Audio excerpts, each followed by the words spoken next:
Hello and welcome to our game with myself, Shane Stapleton, as ever, joined by the man himself with the big wig, Michael Verney.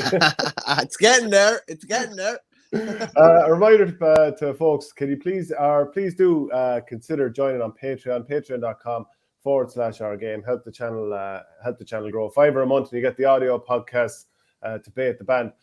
Michael, there's some amount of stuff going on this weekend between an Ulster final, Munster final. There's a huge amount of stuff going on in schools levels, both codes. But let's start off with Brian Cody because he's staying on for a 24th season, a glutton for punishment. No, it's just you have written in the notes there, Brian Cody, season 24. I'm just trying to think like what TV programs have gone into season 24. Simpsons, they're up around Simpsons 33, aren't they? Yeah, is one of the only ones I can think of. It is a phenomenal achievement. Obviously, Sean Boylan, I think, did 23 with Mead. Like 24 seasons to still have the hunger to keep coming back. It's phenomenal, really. Then, funny you mentioned the Simpsons as well. Like I pay no heed to the Simpsons now whatsoever. The Simpsons went to a point probably around season 12, I'd say, and I stopped paying attention thereafter because I just thought it was overkill and there were celebrities coming left, right and centre. And I don't know if there's a comparison with Cody, but it's obviously 2015 since they won the All-Ireland. So it's only in the last couple of years that people have started wondering, should it come to an end? There was never talk of it before then. And now people are asking that question. And it's just because part of it is to do with maybe the lack of success, even though they've won back-to-back Leinsters. Part of it is probably also to do with the fact that, you know, we see in the Premier League, managers go every week. Like, if a manager stays a season, it's nearly an accomplishment. So it is kind of, that probably plays into it as well. Just that we're used to a lot of moving and shaking, but he's been there since the autumn of 1998, which is just, it's hard to believe. Like, you look at young lads coming into the Kilkenny squad, they weren't even alive when Brian Cody took the reins. Like, that's how long he's been there. 11 All-Irelands, 8 leagues, I think, 16 Leinsters or something like that. It is phenomenal. It's mad to think that he's still going and still as hungry as ever. I'd say probably half the panel at this stage weren't alive at that stage. So if you're saying came in late 1998, so first season 99, last All-Ireland was in 2015, and you're talking Simpsons, are we saying he peaked around season 16? I'd say you're probably about right. Yeah, I'd say you're probably about right. Yeah, you're probably about right. It's just, and like, it has only been in recent years that people have been questioning, like, should he still be there? And I think that kind of raised another notch when Henry went to Galway, because they would have, you know, a lot of people in Kenny would have seen Henry as potentially the successor to Cody. Now they've lost him. For how long? We don't know. It could be one season. If he does unbelievably well, it could be 5 seasons. Who knows? And I think that's probably raised not the pressure on Cody. I don't know if pressure is the right word, but it's definitely pressure / maybe a bit of tension in the background, because the nature of it is when success isn't coming, a lot of people want change. Now, I've said regularly, I think potentially he could be overachieving in recent seasons. I know people, people maybe around the Kilkenny squad wouldn't like to hear that, but I necessarily, like, I think that could well be true in recent years. So it's going to be interesting to see what he changes this year. The backroom team is pretty much the same again, with James McGarry, Martin Comerford, I think Conor Phelan is still there as well, Mickey Comerford doing S&C. So it's going to be interesting to see what they bring to the table starting this weekend. Yeah, I mean, a question I throw out to Kilkenny folk there is, if they had the choice of one or the other, would they rather Brian Cody managing this season, or would they rather have Henry Shefflin? Will obviously be with Galway. And do you know what? If you were to ask me, put me on the spot, and obviously I don't wish success on Kilkenny, everyone knows that from Tipperary. I know, but joking aside, I think I'd probably want Henry Shefflin, because, you know, Brian Cody's had many chances at it. Last won it in 2015, like you said, and they've had 6 seasons since, or is it even 7? Anyway, they've had a number of years since, and I don't know if it feels like they're getting any closer. So maybe it is time for younger blood. But anyway, look, that's all hypothetical. What would you say? I'm not sure. I'm not sure if they're getting closer. I don't know if they're getting. I don't think they're getting farther away by what they're doing. I just think Limerick are stretching probably a bit further away from everyone.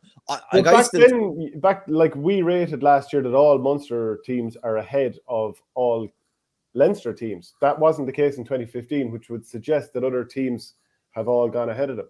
Potentially. So the only thing I'd say is that Brian Cody has nothing to do with, he doesn't manage the minors. He doesn't manage the under-20s. He's not managing the conveyor belt that he is then receiving in time. Now, his conveyor belt with like Richie Hogan, TJ Reid, Richie Power, Cha Fitz, and all these boys coming through from, absolutely talent-laden minor and under-21 teams, he's not getting that same kind of talent through now.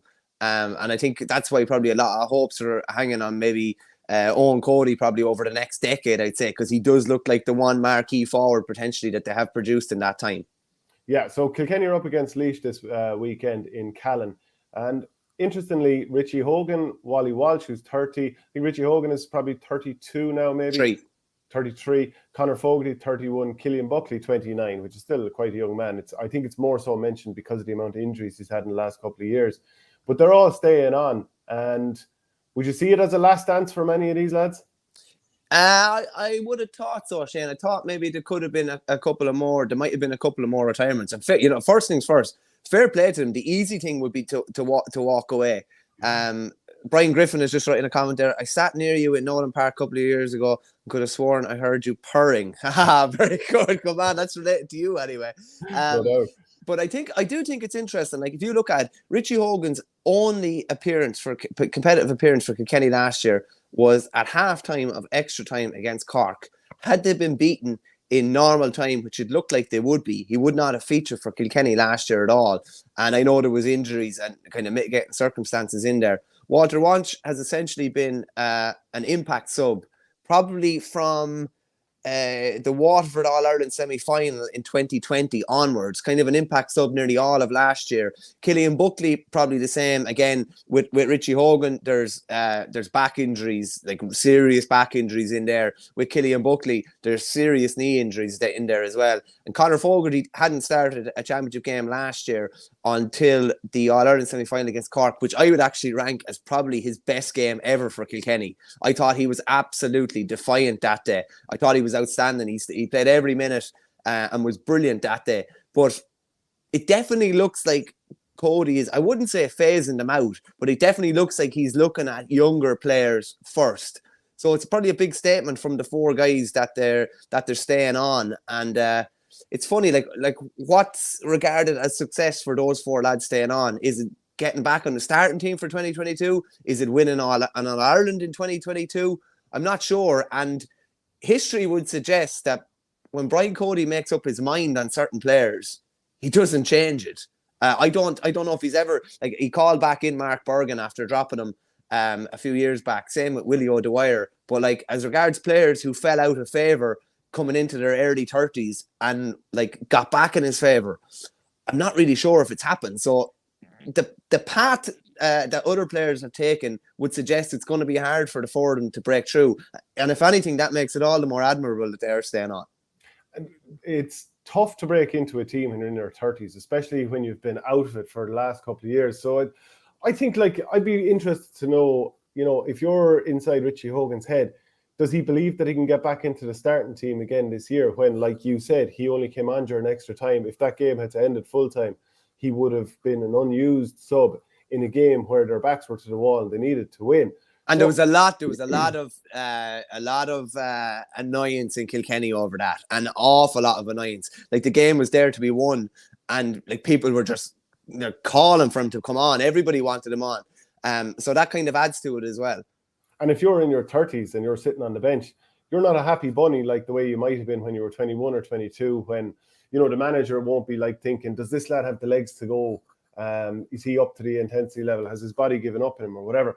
So if you're 33 and you've kind of done it, like Richie Hogan has obviously done it many times over, I mean, I would say there's massive frustration. And I don't know, like, is a manager going to turn around then when you're at this age and decide, you know what, I'll start building my forward line around him again? I wouldn't be convinced. No, I wouldn't think so. He does have an awful lot of credit in the bank that, if the occasion demands it, that bit of class, he knows what he's going to get from Richie Hogan on a given day. It's how long he's going to be able to get it for.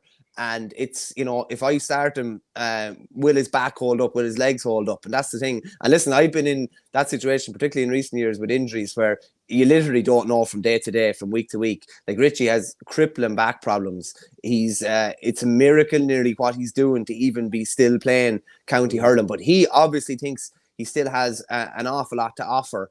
And I believe he's back in full training, training with the normal squad. I think there's a small cohort rehabbing and doing injuries and getting back to trying to get ready to get back on the pitch. But Richie is with the full squad and training away. So going to be interesting to see. I think he picked up a knock before the league last year, ended up missing the whole of the league, didn't tog for the Wexford game, got back in contention for the Dublin game, didn't feature, and then came on in the last few minutes of Cork. So he'd be hoping for a cleaner run with injuries. But as I said, you can't really look beyond this week or beyond next week with kind of his injury history in recent years. But as he says himself, he had a great run for about 10 years where he hardly missed a game. It's just unfortunate. It's almost like, a horse that gets a run for 3 or 4 years, injury free, and then they pick up a tendon, or then they're getting regular stone bruises, or they're starting to bleed and things like that. And you're not sure if you can rely on him. I'm not sure if that's the relationship with him and Cody, but I'd love to know. Cody's obviously quite understanding of his, the special demands that he has. He can't train the whole time. He can't do every training. He can't do what everybody else is doing in training. So Cody's obviously mellowed a bit, I would think, and is a bit more understanding of that. Well, he did have Michael Fennelly as the exception. Remember 2011 year when he won Hurler of the Year, he only did something like 4 full training sessions. I remember chatting to Michael about that before. So I suppose he can pick and choose the odd case. There's always a special case for a special talent, and that's something we've seen over the years. Fergus Butler, serious throwback to the 1998 Clare Offaly semi-final in the African Cup of Nations yesterday, blowing up 5 minutes early. That was in the Mali-Tunisia game. I mean, that stuff was nuts. And I think that referee has since been suspended. We've all seen a bit of shenanigans with referees over the years. Sean O'Sullivan says, always great to see most years there's 3 Munster semi-finalists. Consider it a personal insult when we only have 2. And so say all of us there. Sean, Flash, I don't think anyone should begrudge Kilkenny for not winning the last few All-Irelands, but with how Waterford beat them in 2020 and how Cork were beating them for the majority of that semi-final, it's a concern. So, I mean, I suppose that's hinting that maybe this gap that we're talking about, maybe the Kilkenny of old who used to win tight games if those games were tight. Obviously, they were hammering teams for years too. I mean, is winning tight games becoming an issue? Yeah, no, I would say like that Waterford game in particular, and the lead they lost against Dublin before coming back and winning by a point. It's like that's not Kilkenny-esque at all. And just they were things that never happened. I think they were 9 up against Waterford that day, weren't they? And they were well beaten in the wind-up in the All-Ireland semi-final. So things are happening that you wouldn't have said would have happened before. Again, I think that's a bit to do with hurling changing probably as well, and how quickly scores can be got now, and how quickly scores can be accumulated, and how quickly a game can change. But like this year, you're looking at the 4 players we've mentioned there, including Richie Hogan. You're looking at TJ Reid is, early 30s as well, probably coming to mid 30s. Owen Murphy's obviously still one of the best goalkeepers in the country, but he's kind of leaning towards that age as well. So Cody has to try and marry the old with the new. He still needs the old, but it's interesting to see, as I said there, a lot of them are impact subs now. That was what a lot of people were suggesting that Liam Sheedy should have been doing with Tipperary last year, was bringing in some of the older fellas maybe as finishers and starting the young fellas and blooding them. In fairness, you can't fault Cody for that. It's not as if he's stuck in a time warp and he thinks these players are going to be on forever. He has tried to start developing new players, be it Conor Delaney in 2020, Conor Brown probably last year, even though he had knocks. And there are several other lads. Richie Latty's gotten plenty of runs there as well. Billy Ryan, Owen Cody. He has developed some new players. It's just the standard is not up to probably where they would have been accustomed to in the mid to late noughties. Yeah, I'm not sure everyone agrees that it's simply down to the talent. I think I've had people giving out tactically about what he's doing. And, some of these will be former players that would say it to me, and I'm not going to name their names, but that the puck out strategy would be a bit prehistoric, that the way they're playing isn't quite to the most modern levels. But, again, get your comments in and let us know. James Daly says, if Limerick are fortunate enough to get out of Munster, make no mistake, we want Kilkenny in Croke Park. Limerick will be getting out of Munster. Would be a serious game, I think, no matter what team Cody puts out, they don't ever give up. I do believe that everyone in Limerick wants Kilkenny in the championship. I think it's the only box that they wanted to tick in the last couple of years. Like, had Kilkenny not beaten them, I've no problem saying I think they would have won in 19. Now, whether they would have won in 20, Don't think so. whether they would have won in their recent history against Tipperary would suggest your opinion should be otherwise. But whether they would have won in 20 and 21 if they had won in 19 is debatable. Like, but theoretically, they would have won 4 in a row if Kilkenny hadn't beat them. So, do they want Kilkenny and Croke Park in a shot at redemption? By God, I'd say there's 100% they do. Yeah, look, I mean, Limerick have beaten Tip a few times lately, but 5 or 6 swallows doesn't the summer make? Oh, wait, maybe it does. We're seeing here from Bazzaroni, Cody is king, will never see the same again. I mean, just on that, you won't see the same again. Now, you might never see that Kilkenny team again, but you'd be hard-pressed to see a manager who's going to stay that long that he can win the honours list that he has. Like, John Kiley has 3 All-Irelands now. Like, Similar job. So, I mean, there's no reason he couldn't keep this going for Cody lengths. Yeah, time has changed, though. Like, would you see Kiley still in charge of Limerick in 5 years' time? I wouldn't rule it out. I think it's more attritional now. That's the only thing. I think Intercounty has, developed that much that the demands on players are way more. So you see careers burning out quicker. The demands on managers are through the roof. So you see managers burning out a lot quicker. Just on Richie Hogan as well. Like, he's going into his 16th season with Kilkenny this year. Like, that is a fair innings now. That is some innings. 16 seasons at intercounty level is some going. Do you know what? I just looked it up there as you're asking, could you see John Kiley keeping this going? He's turning 50 at some stage this year. Paul Kinnerk, who's obviously his right-hand man, just turned 36 a month ago yesterday. I can see them going on for another number of years. And, if we're talking about never seeing the same thing again, maybe it mightn't go to the level of 24 seasons as we're seeing now. But maybe if they went for 10, 12, maybe they could rack up 7, 8 All-Irelands.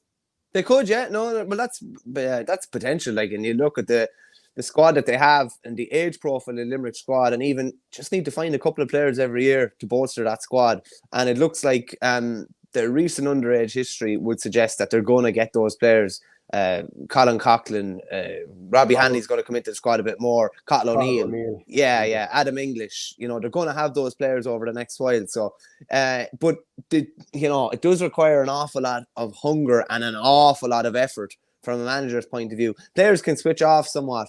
Can a manager really switch off in the off-season with regards to making sure that he has everybody around him, making sure that he's scouting players, making sure that lads are going through the correct S&C so they're ready to come in on a county squad? But I don't see Kiley staying there for any that sort of length of time. I'd say I think 10 years would be the max he would do there, if even.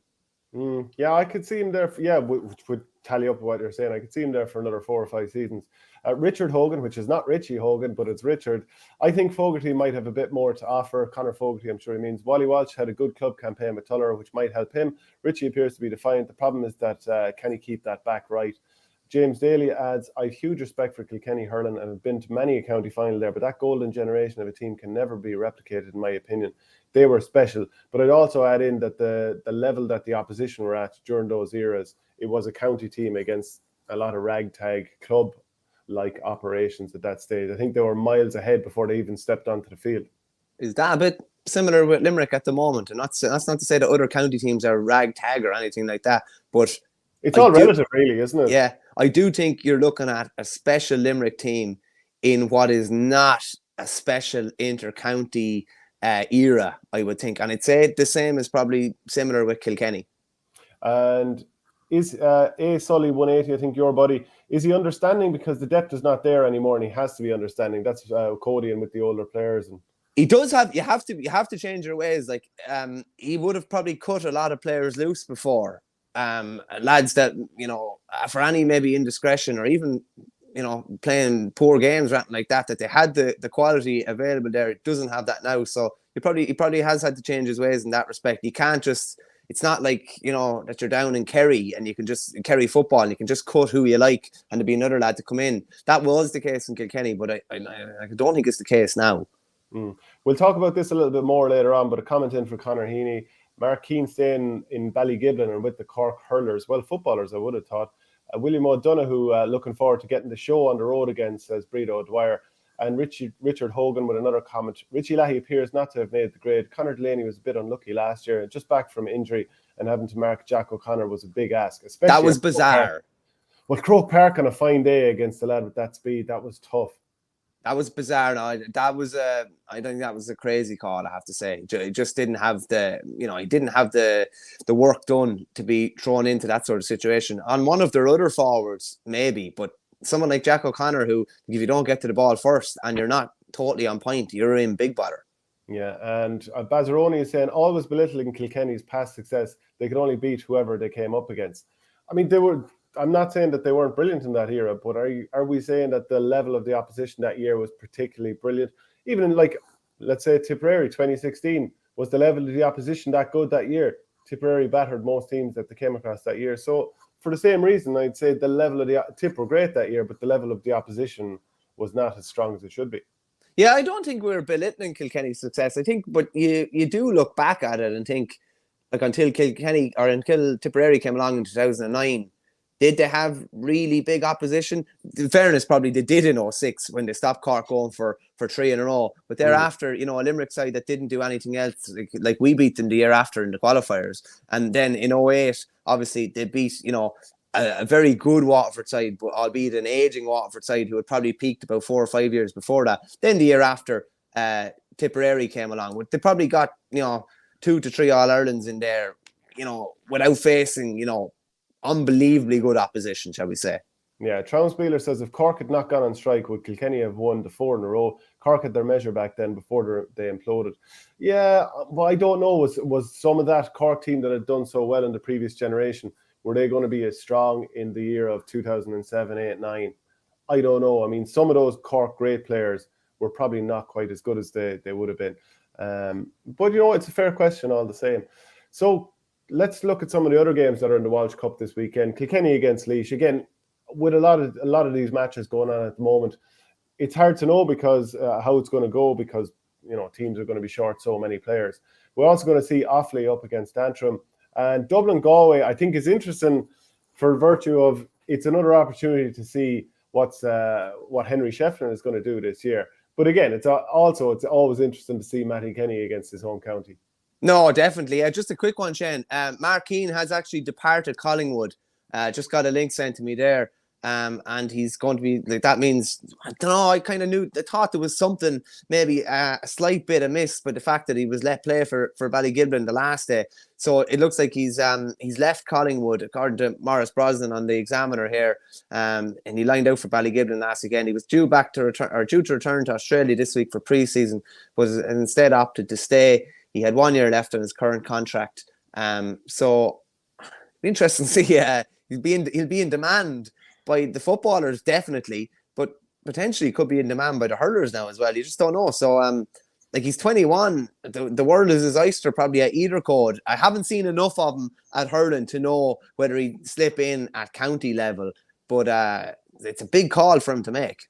Well, I think that's where we could do with some comments in from Cork folk. Do they think that this is a guy who could hurl at inter-county level if it's the thing that Kieran Kingston goes for him? We already have seen his impact for the Cork footballers. Although, interestingly enough, that game where they shocked Kerry in late 2020, I thought the game more or less passed him by. Then he got the goal, and that's the only thing everyone will talk about for years after. I mean, obviously, we'll forget the Munster final happened if you're a Cork person, but yeah, like kind of guy who probably hasn't hurled that much other than with Ballygiblin there recently. If he hasn't hurled for a few years and it's been away with AFL with a completely type of ball, there'd be a nice adjustment period before he could go back probably and aspire to county level. And I'm looking at an example of Alan Tynan, the rugby player who played dual for Tipperary. It's probably going to take a bit more time before we see him in a county hurling jersey, if at all. Yeah, the only thing I say about Mark Keane is he's a good age. He's not 24 or 25.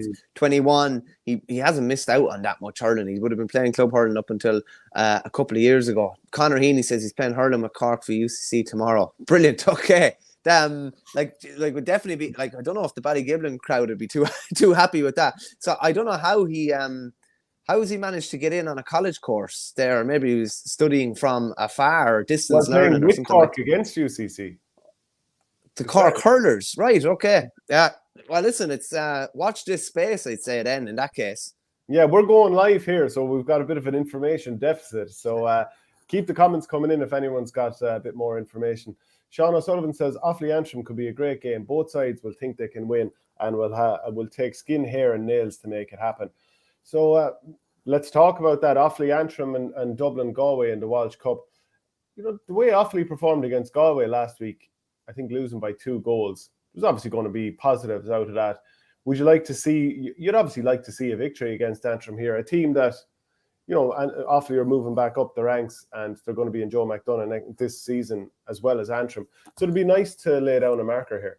Yeah, it's funny. These two actually played in the Kyo Cup final 2 years ago. Offaly won by a point. And I think Antrim won that last year. Thankfully, there's probably a good bit of water under the bridge for the two of them in the meantime. They're going to meet later on in the year, obviously, in the Joe McDonagh, which is, so this is kind of a bit of a precursor for that. Again, what do you want to learn? You want to find a few more players. Offaly have lost a couple of players, as I mentioned on the Monday show. You want to find a few more. A lot of new faces in there. Shane Ryan from Coolderry, Owen Parlin from Coolderry, Luke Nolan from my own club in Bird. There's lots of young faces around the scene. They'll be all looking to make a bit of a play again. But I do think it's important to try and get a win here. There was good performance against Galway. Probably a couple of little sloppy mistakes, particularly for the second goal, that cost us. But a good showing, put up a good score, looked fairly strong at the back.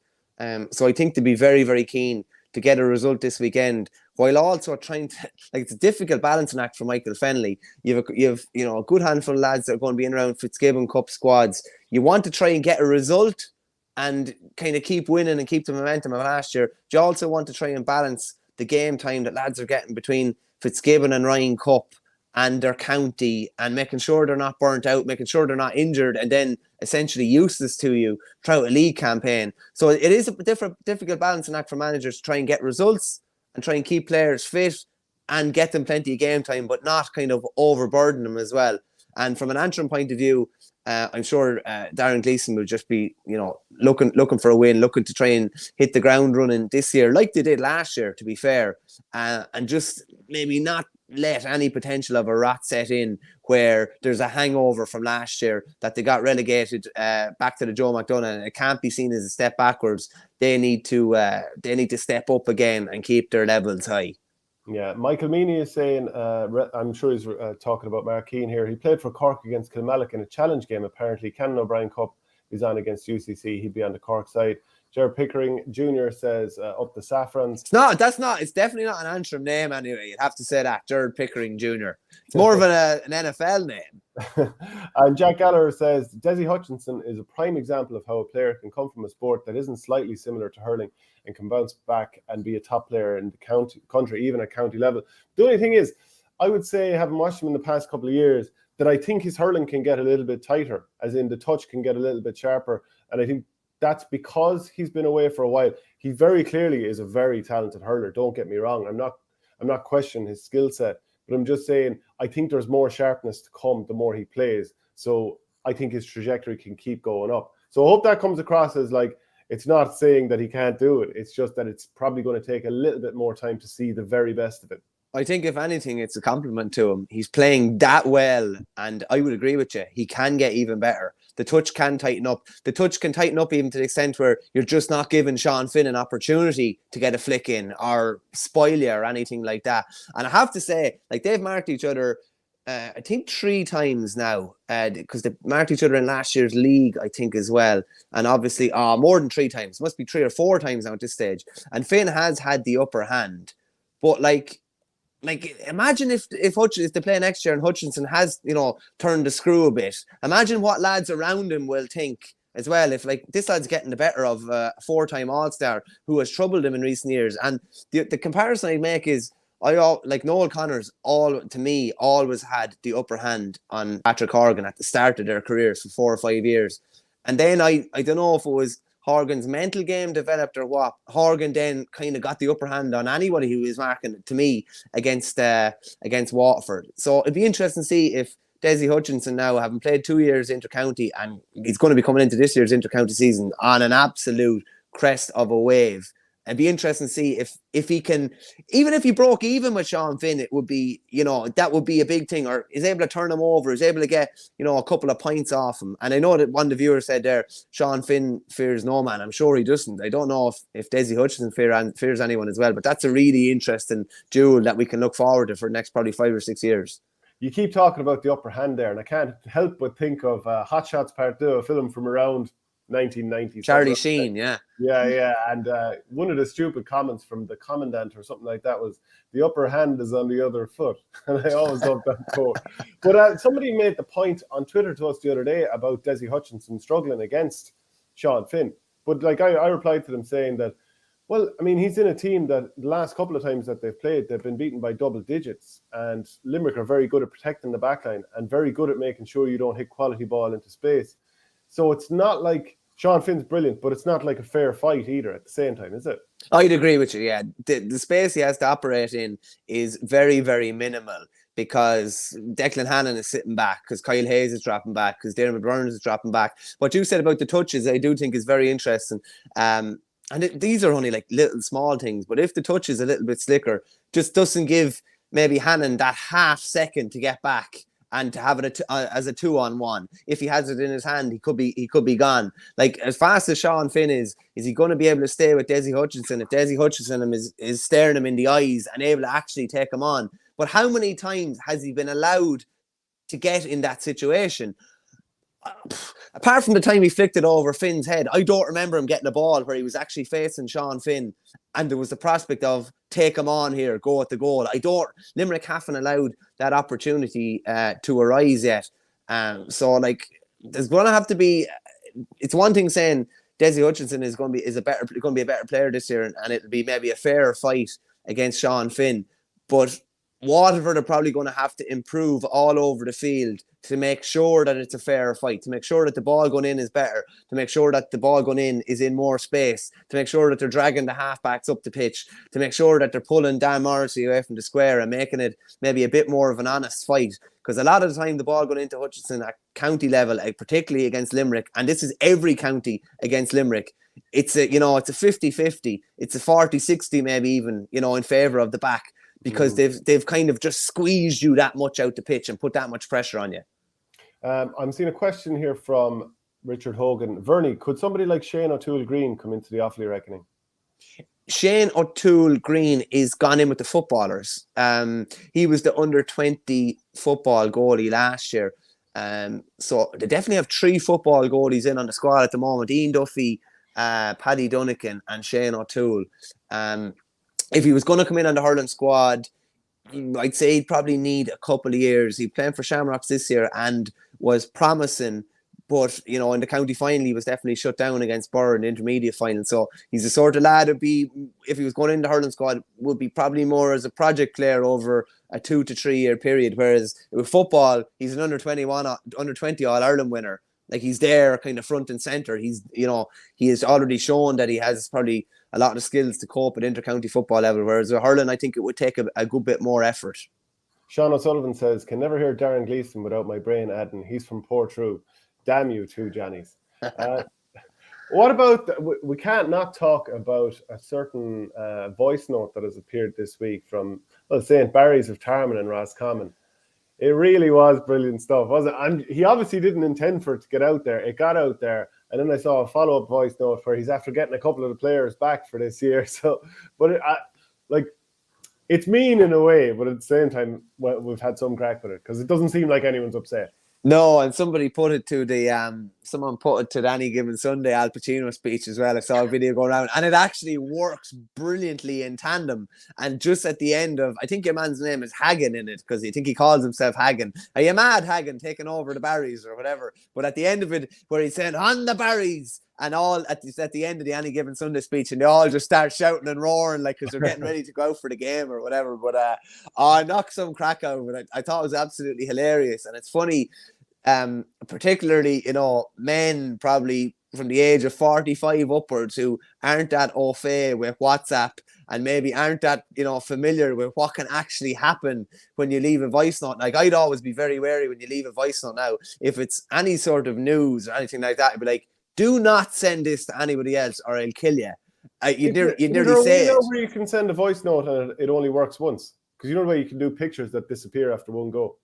I tell you, no, you're on a different level than me. Anyway, you're at honors level, and I'm at foundation level when it comes to that sort of technology. I can tell you that.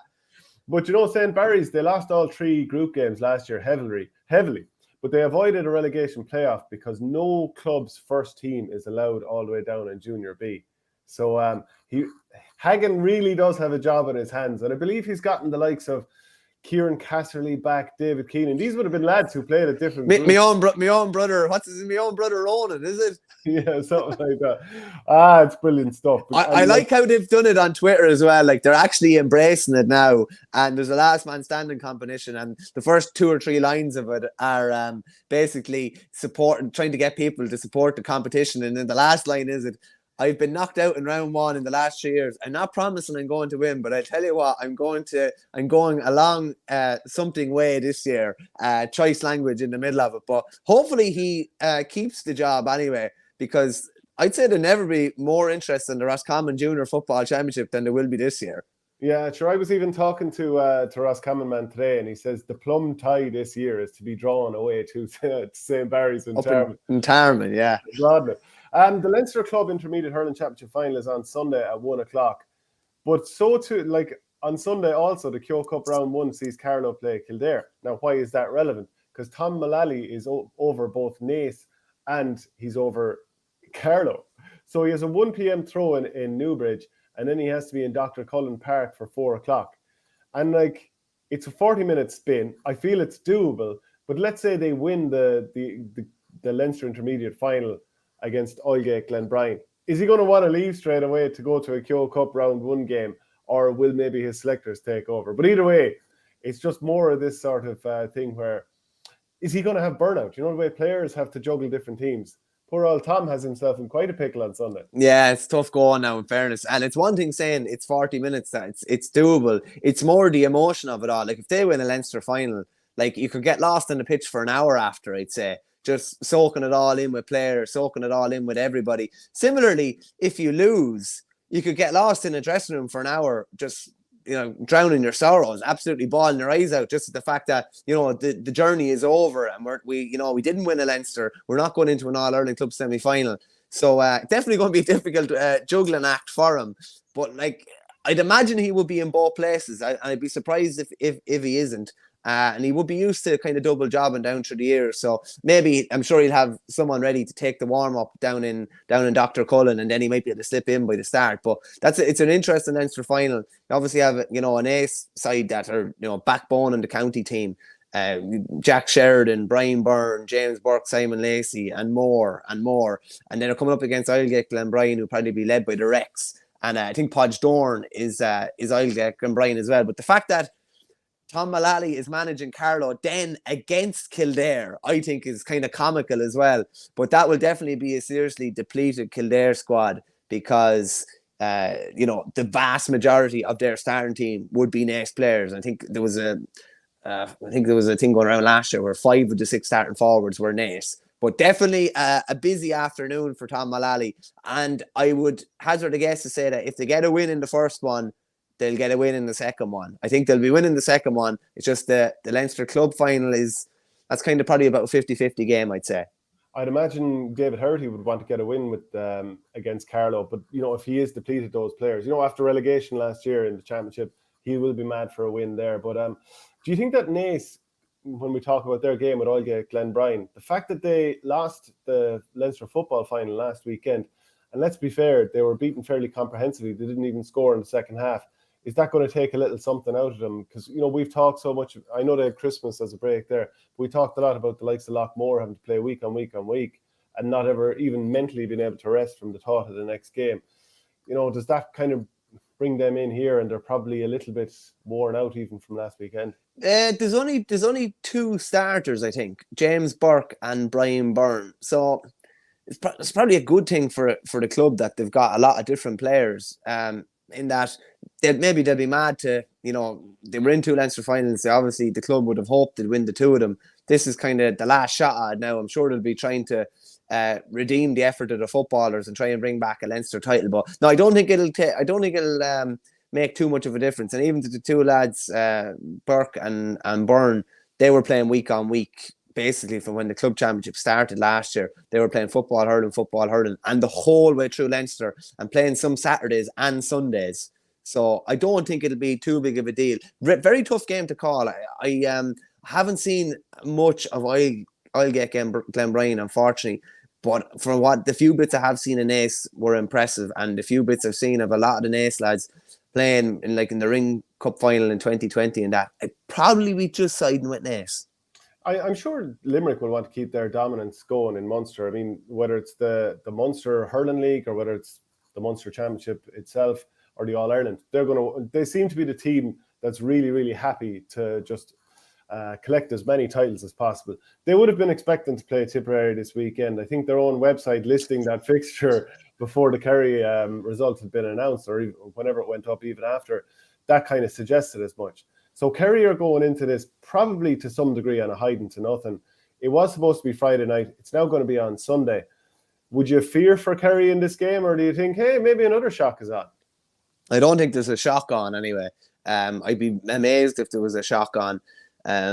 You can't really probably tell until you see the Limerick squad, but like this is different maybe than Tip to some extent. I think the Limerick team would probably have 5 to 7 regulars and a sprinkling of new players around them. And I always like that. If you're bringing in a new player, put an experienced player beside him, in front of him and behind him if you possibly can, because I think it's a fair representation of where that player is, rather than, starting an all new full back line. I don't know if you learn that much there with 3 rookies in one spot, but I expect them to be a sprinkling of experience and a sprinkling of youth. And as you say, we talked about Brian Cody earlier and maybe mentioned John Kiley in a similar light.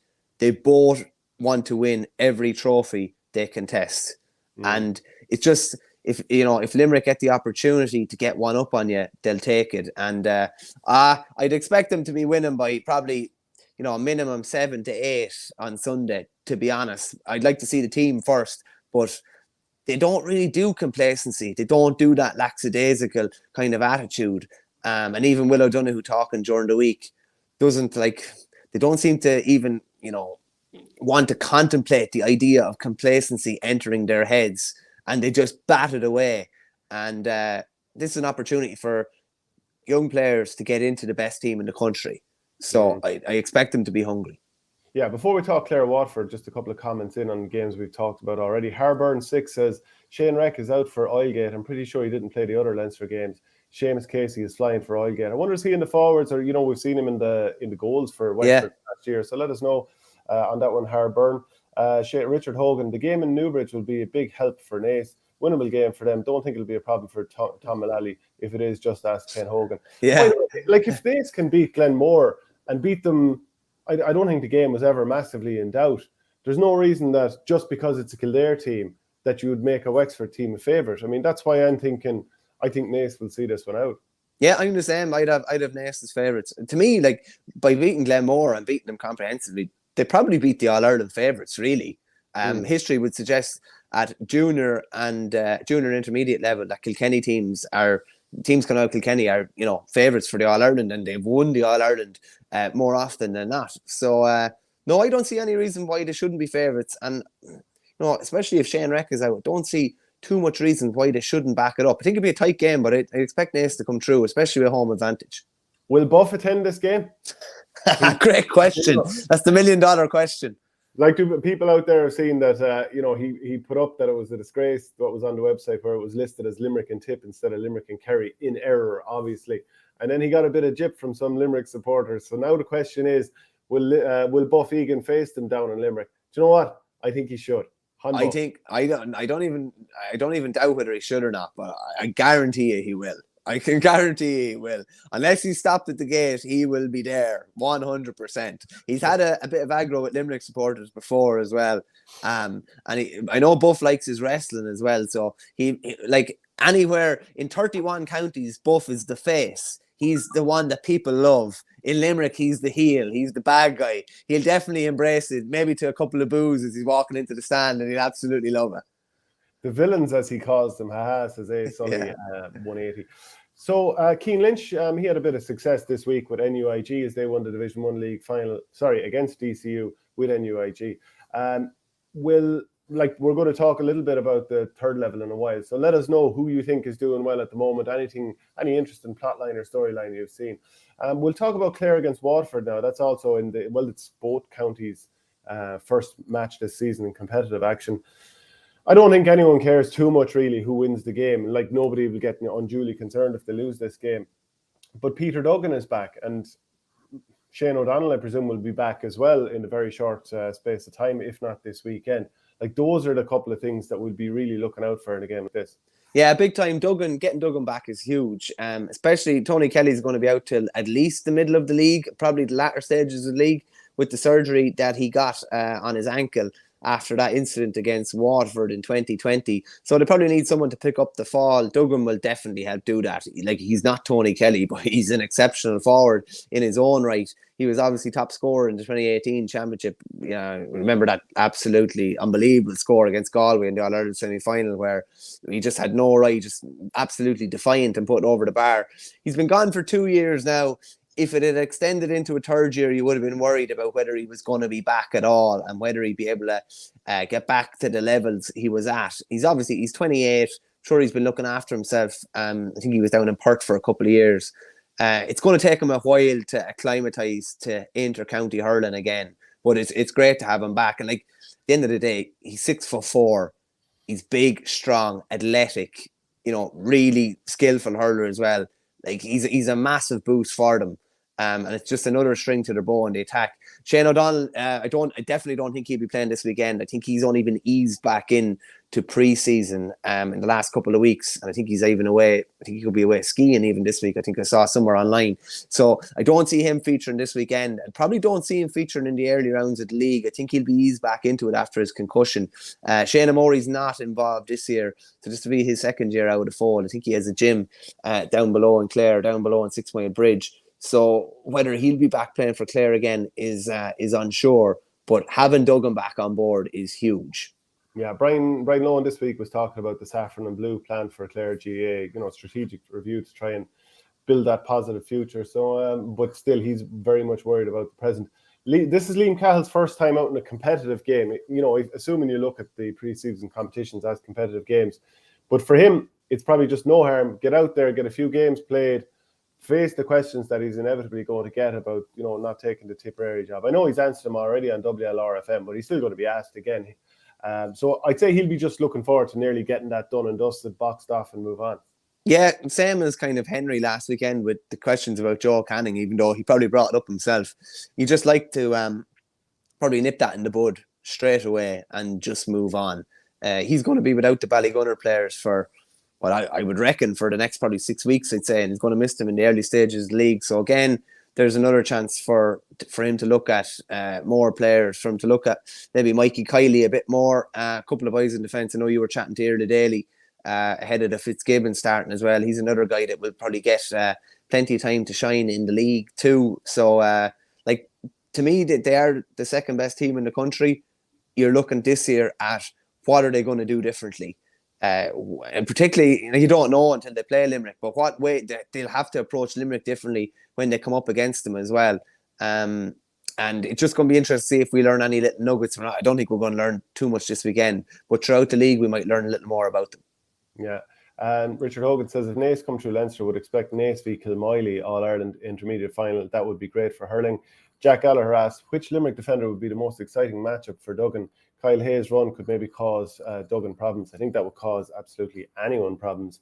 It'll be interesting to see whether Duggan or Tony will be on the freeze come championship. Yeah, it certainly would be. That's a very good point to make there. James Daly throws in, can't believe it's nearly 2 years since I last saw Limerick playing live at the Gaelic grounds.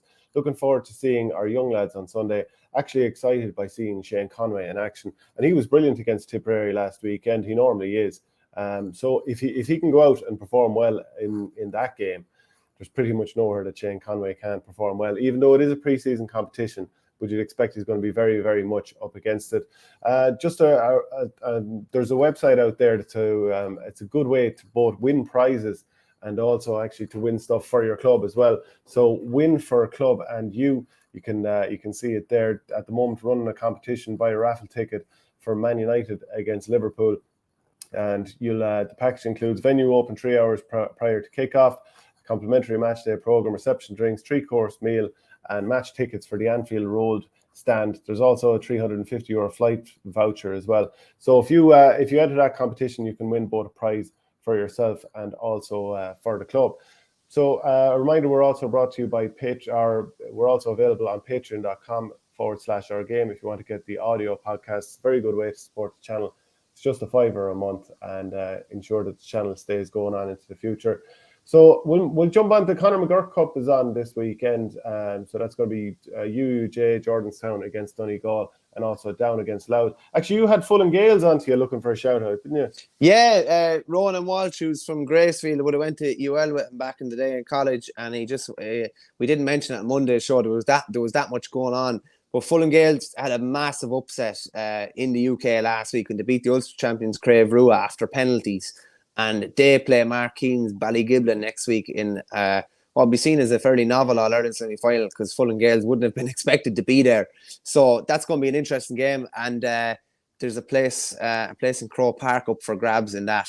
So, like, having beaten Crave Rua, albeit at home, they're going to be underwhelming underdogs. But I'm sure they'll fancy a good shot at Ballygiblin, even though if the fact that Mark Keane is focusing potentially solely on hurling now would be maybe a worrying aspect for them. So let's talk a little bit about the Fitzgibbon and the Sigerson Cup. And there's a comment that's come in here from Cuivon O'Horgan, who says NUIG are going to do the Sigerson and Fitz double after last night's results. So actually it was terribly disappointing for Sean Mulkern. He got a knee injury and he was taken off late on in their game against the Ulster University. NUIG won by 110 to 2-5. So maybe NUIG are on for that double. Having Keane Lynch for the hurling side, sure, like that gives you a chance any day.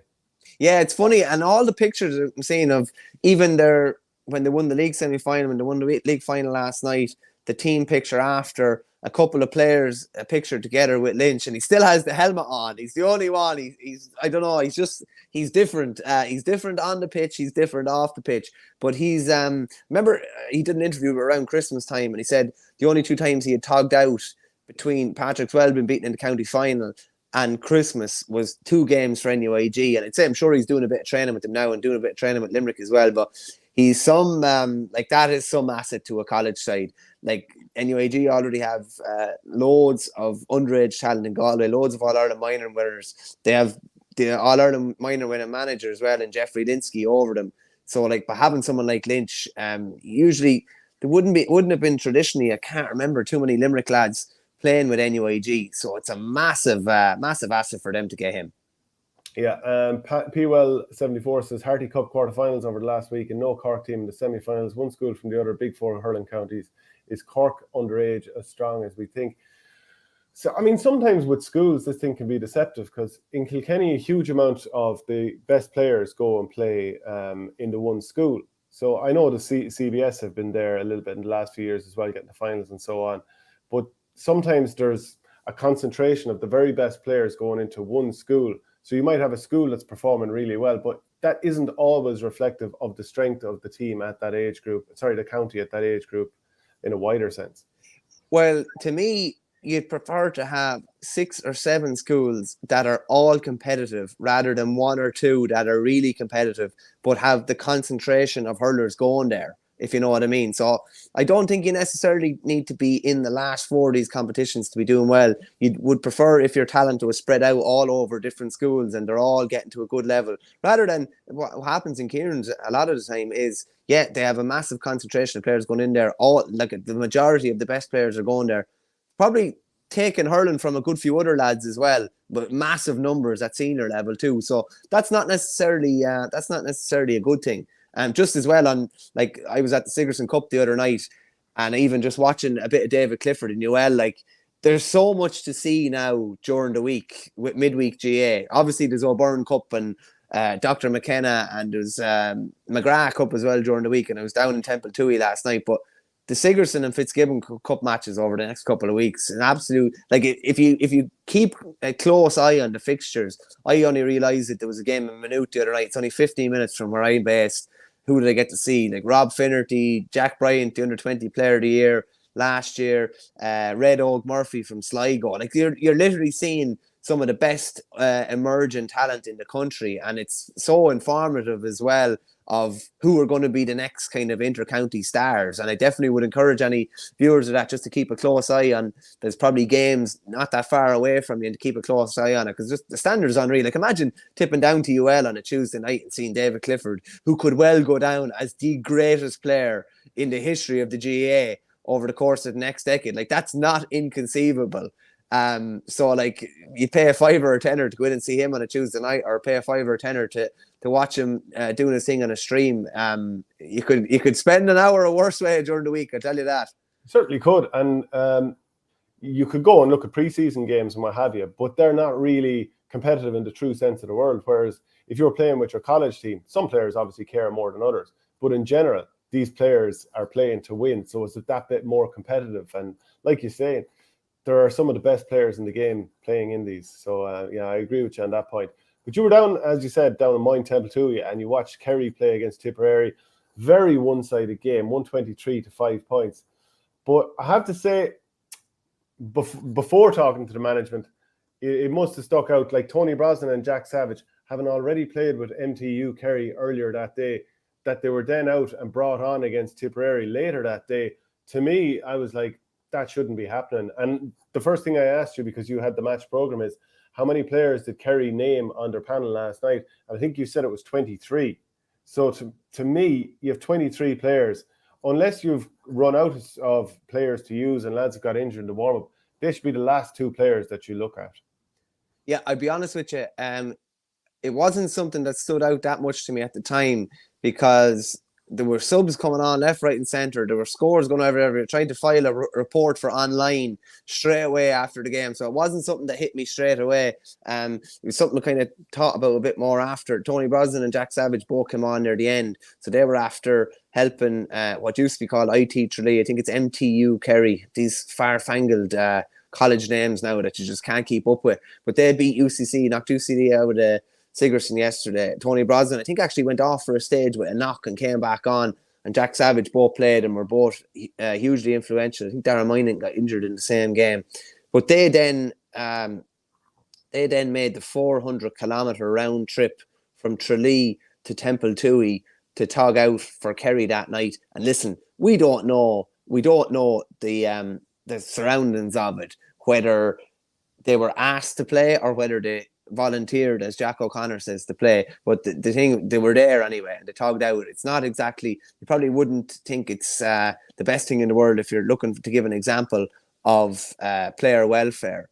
But maybe it was a case of what Jack O'Connor said. He just said Tony and Jack were tremendous. I didn't ask them to come up at all. They wanted to be involved. They volunteered themselves. That was great to see, because those lads are mad to get every minute they can in a Kerry jersey, which is great. Now, you can look at this one of two ways.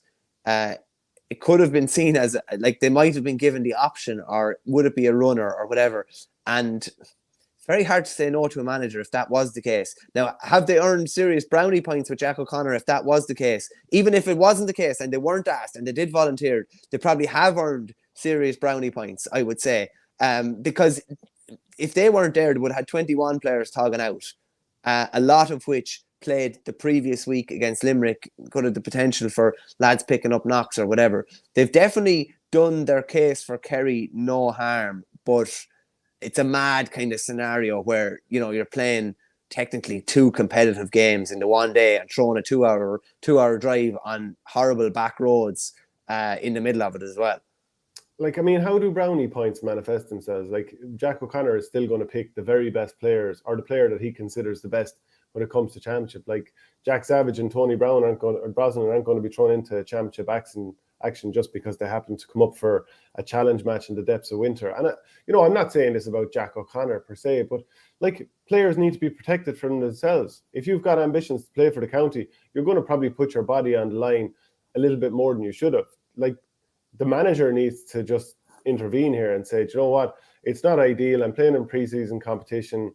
It's not the be-all and end-all to win this game here. So it's better to make sure that I've got a panel of 21 players rather than pushing these guys that bit harder. Because being in a car, you're saying 400-kilometre round trip, So being in the car in between, you've played a game, then you have a 200-kilometre trip. It's just not ideal to be out playing again. So I think players need to be protected from themselves. Yeah, far from ideal. I wish I'd been protected. We trained with UL one Friday evening, I think at, going to say 5 o'clock. We trained 5 to 6, I think, and we'd be back in Tullamore for 7:30 for Offaly training. That same night, one Friday night. And I'll never forget it. I never said it to him after. Joe Dooley made us do laps because we were late. We were actually trying. I never said it to him after. It was madness now that I think of it. Absolutely, it was crazy. We should have been kicking our feet up in Limerick that night, and coming back home the next morning. It's mad, but that was like 10 or 11 years ago. I like that sort of thing wouldn't happen now. I didn't think it would happen, but probably not something too dissimilar happened with the two lads there. As I said, I wouldn't say we came back to Tullamore willingly that night. We might have come back under duress a small bit. Again, we'll probably never know exactly what the exact scenario was in Kerry, or whether pressure was put on them, or whether they did volunteer. But there was a fair uproar over it online anyway last night, and even going into this morning. Yeah, because it's a situation I don't like seeing it. I genuinely do not like seeing it. The UNC says, what are your thoughts on the Limerick lads lining out for Kerry? Louis D, etc. And Paddy Ahern scored 3 points against Tipperary last weekend. You see, A Sully 180 points that out. And I actually think, because it's obviously been mentioned in terms of other players in the past here. I think there was a comment a little bit further up here. Yeah, from Sean O'Sullivan, Jack Fagan famously moving from Meath to Waterford, and we see how well he's done for the Dacia. I mean, if the county isn't, it's a tough one, because if the county is trying to make strides, for example, Kerry, and then someone managed to poach Shane Conway, I know we kind of talked about that theoretically the other day. I'm sure he's committed to them. But do you blame the player if a county and a very appealing move comes in? I mean, it's very tough in a county if they are actually trying to step up to the next level. Yeah, the Jack Fagan one is a little bit different in the sense that he was down in IT Carlow at the time and essentially relocated to Waterford. He didn't keep his club Rat Milan in Meath. He moved down to Waterford and joined De La Salle and tried to get on the Waterford squad. So I think that's a little bit different. The Limerick lads are still playing with their clubs in Limerick and are involved with Kerry too. I know I saw Michael Dylan speaking about it earlier on the week, and he wasn't happy about it. I don't have a great problem with it, I have to say. Now, saying that, I played as a permission player with Wicklow in the Christie Ring. Now that's probably a little different in the sense that I think even permission wanted to get rid of you. Well, maybe that's true too. Yeah. Permission players are even gone now from the Christie Ring. I think it's only for the Nicky Rackard and the Laurie Marr now. You're not allowed permission players anymore. But the Limerick lads obviously have a connection to Kerry. They want to play for Kerry. I don't know if it's a case of where they were asked or whether they asked, but I think you can only really judge it if you're among the squad and you see the effort that they're making. If they're playing, they're obviously really pleasing Stephen Malumphey. They're as committed, if not more, than what's there. They're probably just below what would take to make the Limerick squad. So, through parentage, should they be allowed to represent another county? I don't have a great issue with it, I have to say. Now, there should probably be a limit on it. I know there was a limit on permission players. I'm going to say I think it was 3, but I'm not 100% certain. It might have been 5 and then brought down to 3. You can't have 10 of them or anything like that. But a couple of players who are, who have totally bought into their adopted county, I don't, and can raise the standards potentially and see Kerry, help Kerry edge up a small bit more and get them even more competitive. I don't have a great issue with that. Your buddies after driving the boot into you there. Yeah, I didn't weaken them. You can only weaken them if you're on the pitch, and I never made it to the pitch hardly. Was a question from Stephen or from Richard Hogan. Was Stefan Finbarr listed for Kerry last night? He obviously has that Munster final this weekend with Gael. No, none of the Gael lads were listed. And the fact that Dave Moran is out, Ockenbar was unavailable, Jeremy O'Connor is unavailable, and Jack Barry's unavailable, it meant that he had no natural kind of midfielder. Sean O'Shea went out midfield and did pretty well. I think he's after bulking up even a bit more. He was out there with Adrian Spillane, I think, and they were playing against kind of a second string Tipperary side and really kind of dominated from start to finish. Killian Spillane, very good up front, kicked 5 from play, I think. But no Gael players representing Kerry last night. Yeah, so who ran the show for Kerry? It's 123 to 5 points. So I'm sure everyone was kind of running the show in their own way. And do you see any of the sort of trademarks of Paddy Tally, who's come in as coach? Because, Kerry obviously want to become that bit more solid and hard to break down. Hard to kind of tell at this stage, but they conceded 5 points last night and scored 123. Conceded 6 points against Limerick the previous week and put up a massive score. I think it was 223. So they've conceded 11 points in 2 games. 5 points to a Division 4 side, 6 points to a Division 3 side, and have put up big scores at the other end. I think it's a bit early to tell because the questions weren't really asked in defence, but they look pretty tight at the back. We're never really exposed. So I think it's early enough to tell, but I'm sure that's just ask Jack O'Connor after. That is one of the main focuses for this year and beyond, is to make them as solid as possible at the back. And in fairness to Jack, he was obviously manager of Kildare when they conceded 5 goals in one half to Meath.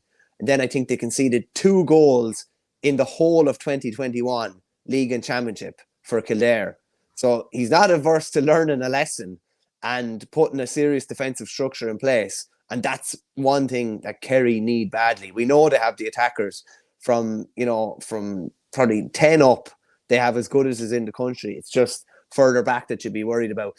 Too early to say whether there's much of a print of Paddy Tally on it, but they definitely have conceded very, very little in their 2 games. Yeah, I mean, that's a grand point to make about Kildare not conceding the same amount of goals last year. But, they got to a Leinster final, which is fine. And, for periods of the game, they pushed Dublin. It was still 20 points to 1-9.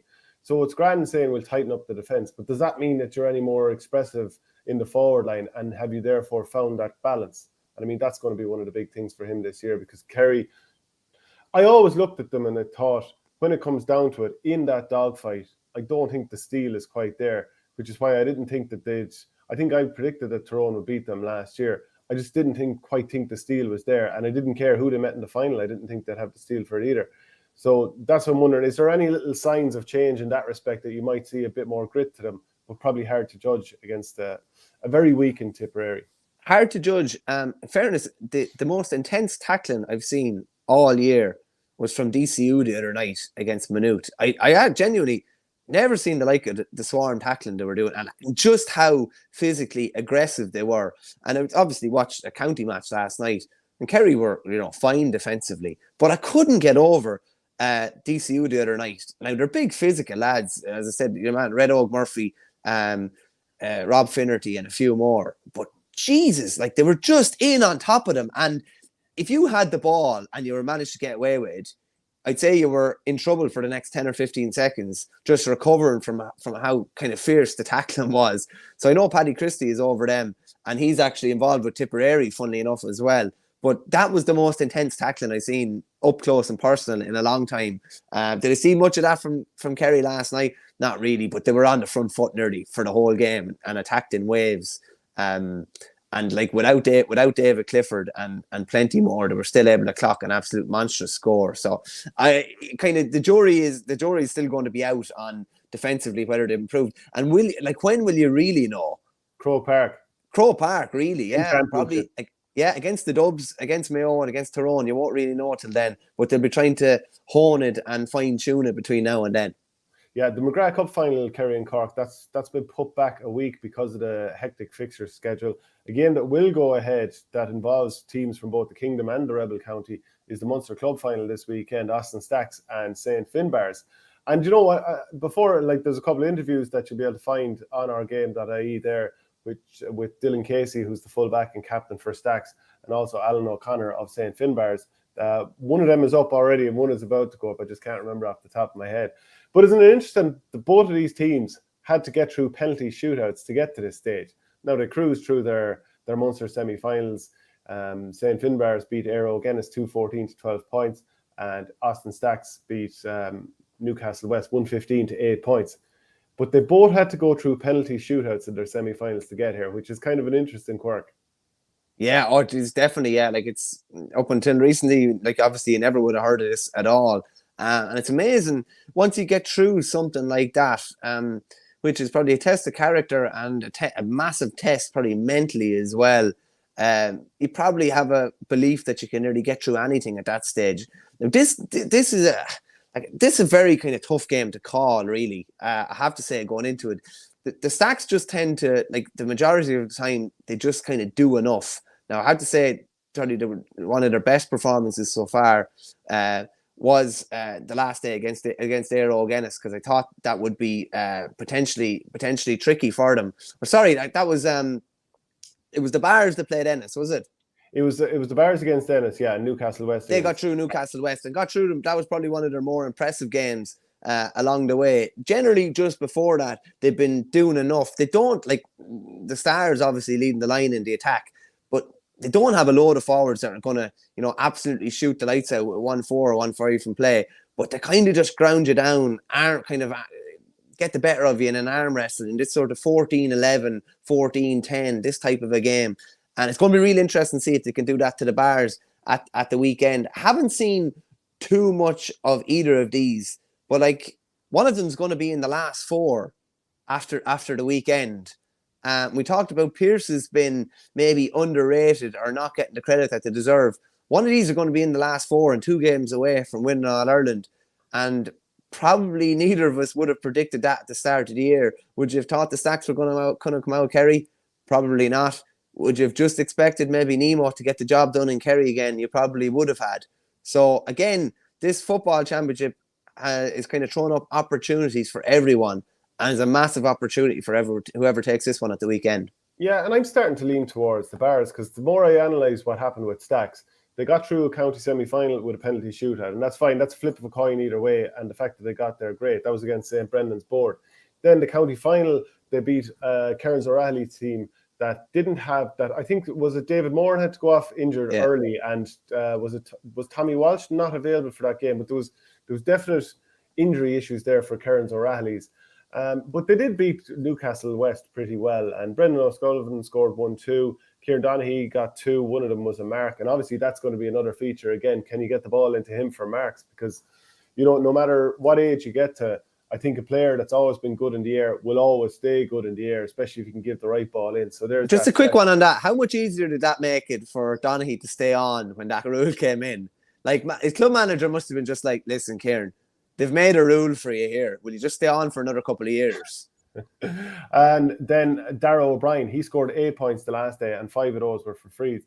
So they do have those players in there that can cause a bit of damage.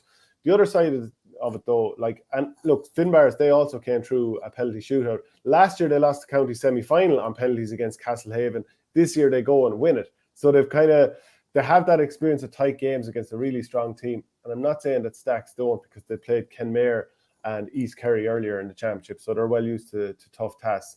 But they've come through tight county final, beating Clonakilty 14 points to 13. They've got that down forward, Conor McCrickard. He scored 2 goals against Ennis. He's very good. Stephen Sherlock has 350 in 7 championship matches, so he's also doing pretty well for himself. The only thing I'd have with the Bars, like, Stacks won it in 2014, so plenty of their players, or at least some of their players, are used to winning a Munster title. For Stacks, they have that weight of history. Now, they ended 33 years without a Cork title a couple of years ago in 2018. First Munster title in 35 years is what they're looking to do. And when you have a county or a club team that's, JBM, Slocum, all these different names up there, I mean, you got to be feeling that weight of history. Oh, without a doubt. Interesting. I think Ger Cunningham has been linked with taking over their senior hurling job, actually, as well. They haven't won the hurling title in a while, too, a good while. As you said, it's a club with a massive, massive history. Sorry, I preempted John's message there. He just said Ger Cunningham taking over the Bars hurlers. Mentioned about the Stacks maybe not having that marquee forward that would, potentially, really, really hurt the opposition. Stephen Sherlock probably is that, for the Bars. Just I think it was a shootout with him and Brian Hurley when they beat Castlehaven. I think he ended up with the guts of about 210. Whether he's shackled or not, and will Dylan Casey pick him up? Probably. You'd probably think he probably would. So you'd probably be favouring whoever gets the upper hand in that duel. I'm still gonna go with the Stacks though, because I just think they'll ground it out as they have done all year. Mightn't be particularly pretty, mightn't be particularly high scoring, but they just have that knack of grinding it out, and I think they'll just about grind it out again. So I think the upper hand will be with the Bars. You think the upper hand will be on the other foot. There you go. There's also the Ulster Club final this weekend. I think this will be a good one. Derry Gonley Harps looking to become the first Fermanagh team to win the Ulster title against Kilcoo. Obviously won it a couple of years ago and went all the way to the All-Ireland final where they lost in extra time to Corofin. I'd say that's still driving them on. The pain of that, because they had to dig deep just to get to Corofin, who were, on the end of an unbelievable run at that stage, just to get them to extra time. And to then, I think they lost 1-4 in extra time, something like that, maybe 1-5. Yeah, I think it was 1-12-7 after full time, yeah. So that'll have hurt in a big way. Derry Gonley Harps, they've been relatively impressive. I mean, they started so well against Clare in the Ulster semi-final. I think they'd scored, it was 3-2 early on. And for a finish, Clare brought it back to within a couple of scores, 2 goals, as it was in that situation. But these teams met a couple of years ago, and it was 1-8-9 to Kilcoo that day. So I would imagine that this is going to be tighter. A lot of people will probably see the two names and think Kilcoo, but it probably will be tight. Yeah, no, I think it will be. Derry Gonley kind of have the monkey off the back. They've been waiting a long time to get a big win in the Ulster Championship. Like, they've been totally dominant for Fermanagh in recent years. Have been competitive at times in Ulster, but weren't able to get a win under the belt really. And now they've got back-to-back wins and go into this in loads of confidence. Plus the fact that they went so far up against Clare and then, it looked like maybe they would be coming into a final after a comprehensive performance. All of a sudden they were clawed back and had to show a lot of heart and a lot of grit to get back over the line, having been in a winning position and nearly lost it. I have to say I was impressed with Kilcoo against the Glen, and we rated the Glen very highly as regards All-Ireland contenders. At different stages of normal time, they were the better side, and in the end, they were probably the ones just kind of, not lucky to get a draw, but just kind of, they were just hanging in there, that bit of experience at the end. And then that one chance came from a wayward kind of sharp kick out, and they went for the throat, and at the end of the day, that was kind of the difference. Obviously, you've Conor Laverty leading the line there in attack. And a nice sprinkling of down county players in there as well. I can't really see Kilcoo are my All-Ireland favourites, I have to say.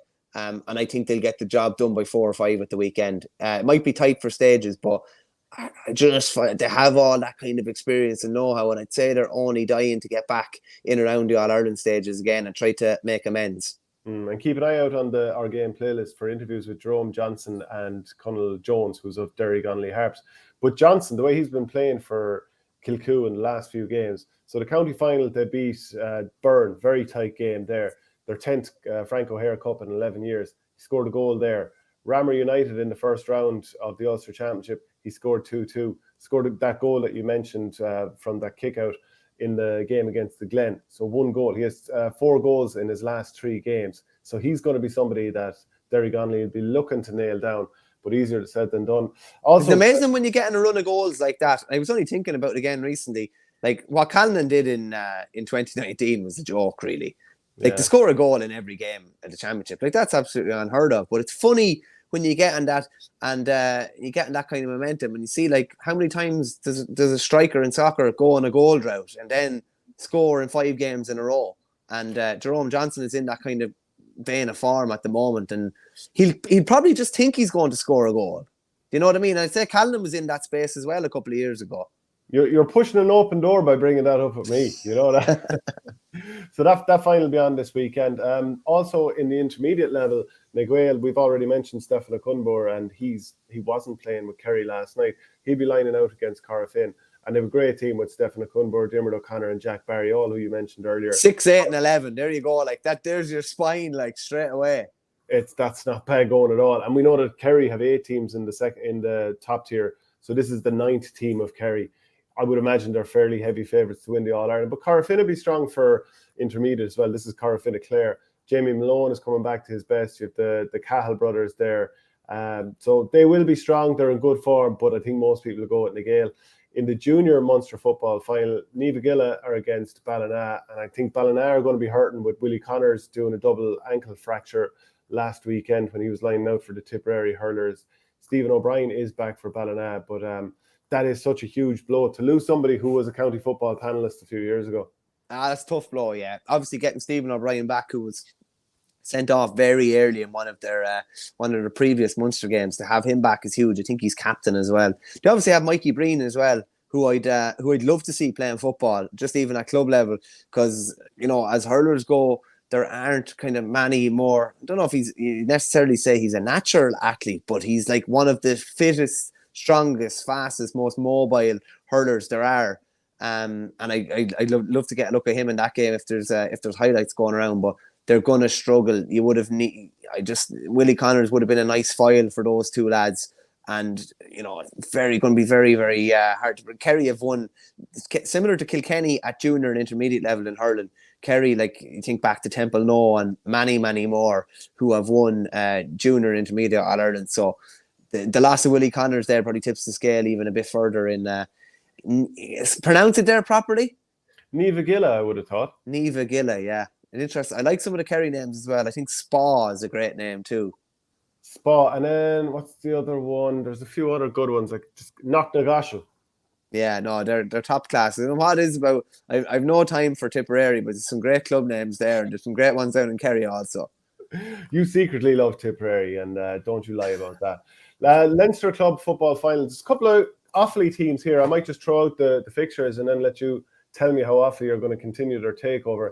Trimmer against Clare in the Leinster Intermediate football final, and Kilcullen of Kildare are up against Clonbelogue of your native Offaly, where I once did a skydive. Are you hoping for more glory here for Offaly? Yeah, both of these games are on a bit of a knife edge, I'd say. Similar to Kerry, our teams at county championship winning teams have gotten more competitive at provincial level because we've only 8 teams in senior football, because we've only 8 teams in senior B. So it has a knock-on effect. Wouldn't be a bit surprised if other counties start doing that and start, tightening the numbers up a small bit in championships to make sure that they're more competitive. And then as a result, more competitive at provincial level.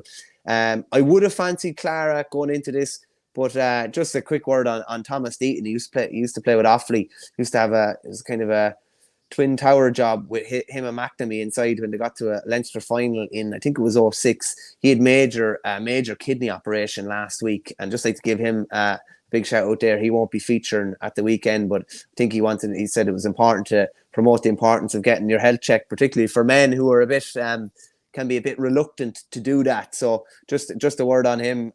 He's going to be a big loss for Clara at the weekend, and it probably tips the balance just in Trim's favour. In the other one, I don't know much about Kilcullen. I know Clonbelogue, we would have played them in Burr many times. They're a good bit stronger than when we played them.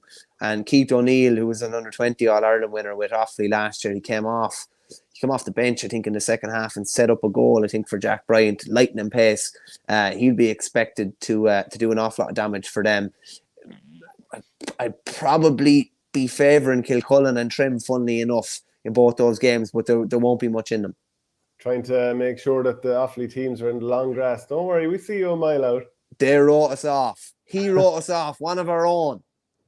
So I saw Keith O'Neill playing in the under-20 All-Ireland. I was impressed with him, I have to say. Conor Heaney is telling us how to pronounce. He's given us the phonetics behind Guineaguilla. Isn't he? Guineaguilla or Guineaguilla? Guineaguilla? Yeah, okay. Get back to us again. We need you to break it down even more, Conor. It should be like Guinness. That would be Guinness is how you'd start it. So it should be Guineaguilla.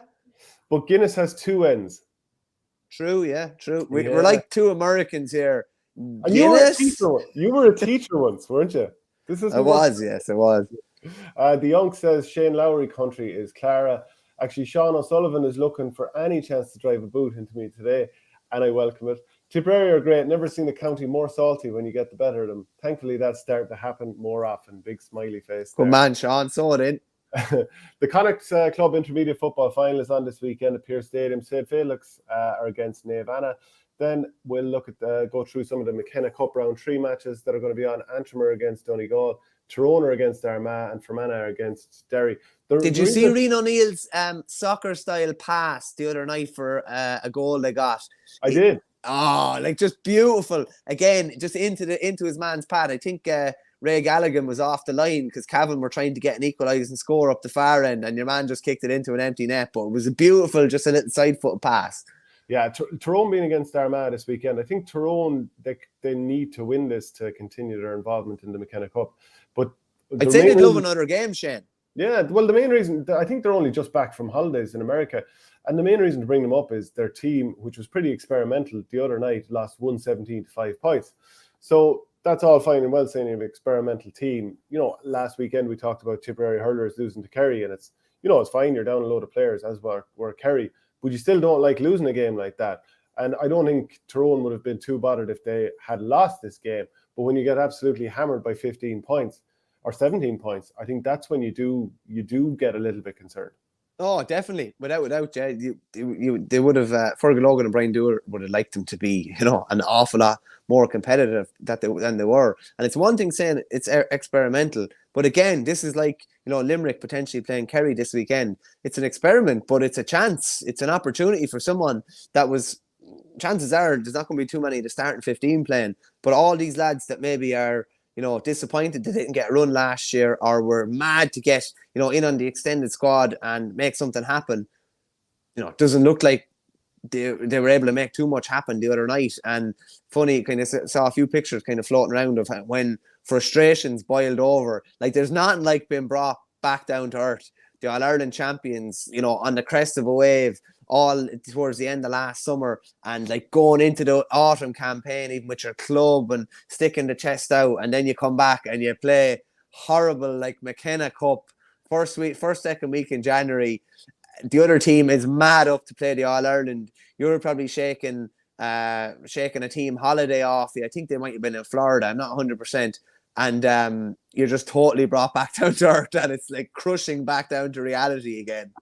But I thought the quotes from Fergal Logan, the manager, were quite interesting. He says, you don't like to take to a football field and surrender to the opposition like we did. Like, using the word surrender, you know, that's big words to be using there. And he goes, Cavan deserve full credit for the way they took us on and gave us a bit of a lesson. We were soundly beaten, and that's life, that's football. So we just have to start again on Thursday night and get at it at the weekend.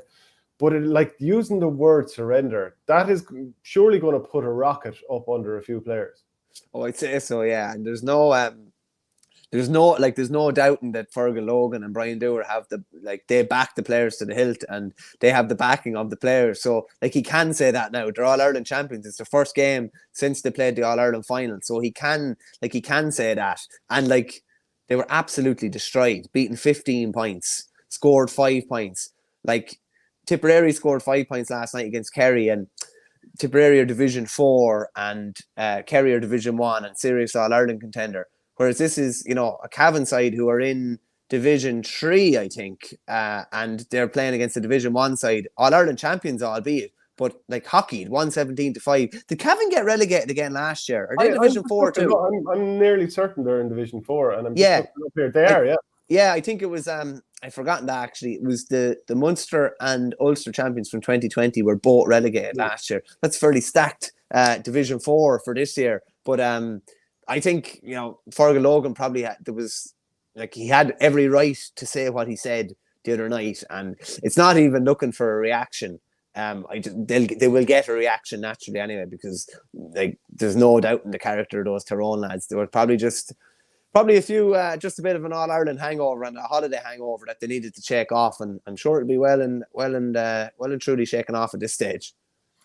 Just a reminder, you can follow the channel on patreon.com/OurGame. You will get the audio podcast. I know some people find that very handy if you're going on a walk or whatever, but it's just $5 a month and a great way to support the channel. By the way, there's a couple of other fixtures on this weekend.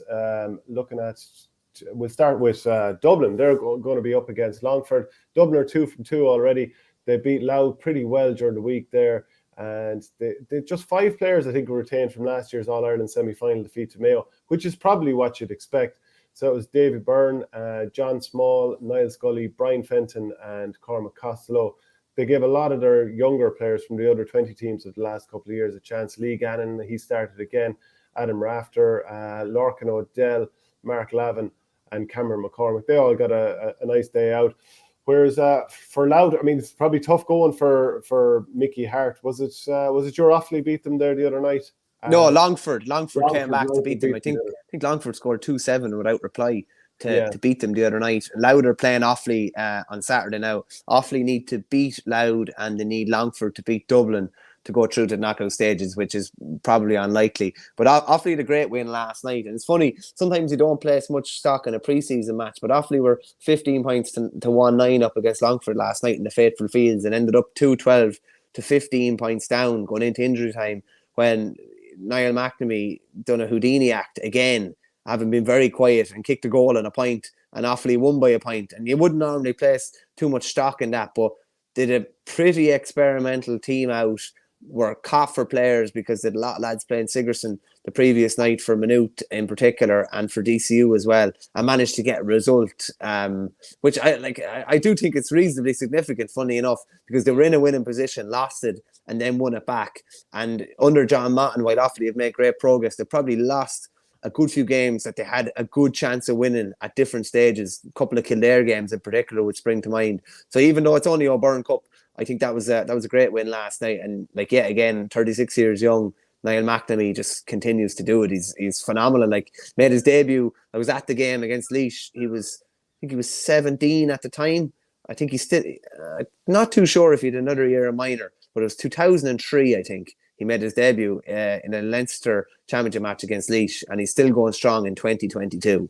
Yeah, so in RD, it's going to be Louth Offaly. In Crettyard in County Laois, Laois are going to be against Wicklow. Westmeath against Carlows in Mullingar, and Meath against Wexford in Ashburn. I'm going to get you to read out a comment. This is probably comment of the day from James Coughlin, so don't go through it, just read it out. Jesus, lads, we need to start a GoFundMe to get the Irish sheep shearing champion in. Let him have a go. Varney's there. Lol. I love how people just... My name is not that difficult to pronounce or whatever. Varney, Varley, Verley. My father calls me Vardy. Yeah, I don't think it's too bad, to be honest with you, but it will be getting snipped soon enough. Sean O'Sullivan says, going back over Cody's 24 years, when the league had less prestige, he always went out to win it. And as far as he cared, it was there to be won. Even when he was missing half the Ballyhale lads, he still wanted it. And I think that's going to be the case with Limerick too, even though they will have all their players back now because Kilmallock are eliminated. My point, says Sean O'Sullivan, is pre-season or no games are for winning. No such thing as an unimportant game. Jim Verney here, says A. Sully. Jim Varney, yeah, I don't know. I've my uncle is Jim Verney, all right, but I just never. It always ceases to amaze me how people can make a mistake on a name like. The ladies All-Ireland football semi-finals are on this weekend as well in the club action. Mourneabbey are against Dunboyne and Kilkerran Clonberne are against Dunamoyne. So they'll be interesting games there. Shane Ronan is in charge of Mourneabbey as they chase that hat-trick of All-Irelands. Darren O'Sullivan, Ciara O'Sullivan and Laura Fitzpatrick, they're going to be leading the charge for Mourneabbey. There's also plenty of stuff going on in the schools the weekend. It's hard to keep up with all of it, isn't it? Yeah, there's a lot going on in fairness. That game is particularly interesting. We're chatting to Shane Ronan 2 days ago there just for a piece in the Independent on Saturday. He's actually Cork manager as well now. And it's kind of a funny one. Mourneabbey are going for 3 in a row. That same kind of 3 in a row as Ballyhale are going for. So the 2020 campaign was missed. They won in 2018, 2019, and now they're back going for that 3 in a row with the gap year in the middle there. And Shane Ronan obviously would have been looking at Meath, particularly in the Ireland final, and I'm sure admiring the way they took out the Dubs, and now he has to try and take out Vicky Wall and Emma Duggan. So that's going to be an interesting game. Don't know too much about Kilkerran, Clonberne and Dunamoyne on the other side, which it probably would have the All-Ireland favourites between Mourneabbey and Dunboyne, obviously with Mourneabbey going for the 3 in a row. And yeah, there's a ball of school fixtures on as well. It's a great time of the year in many senses. The only thing is with the figures, the Fitzgibbon and the Sigerson, you just love to see it get a bit more space in the calendar. There's so much going on, even with what are viewed as somewhat meaningless inter-county competitions. The inter-county competition is always going to get more, not credibility, but it's going to get more kind of column inches, more talk, just because, oh, this lad is playing for his county now. This lad's making his debut. I'd love to see the third level just get a bit of space, because I definitely think there's an appetite for it, particularly TV games. James Coughlin, he's feeling sorry about getting it. No, there's no need to feel sorry. Okay, just a reminder as well that winforclubandyou.com. Have a look there if you want to win those Man United against Liverpool tickets. Also, please do subscribe to the channel, bottom right-hand corner there. Absolutely free to do it, and follow the social channels, Twitter, Facebook, whatever it is that you be looking at these days, Instagram as well. And also patreon.com/OurGame. Great way to support the channel. $5 a month for the audio podcast. Why wouldn't you do it? I think we should start calling it the Patreon, because it's like the Twitter or the Facebook, the Patreon. Well, absolutely. Well, look, that's it for this week's show. We'll be back again on Monday. Thanks very much, Michael. Cheers, Shane.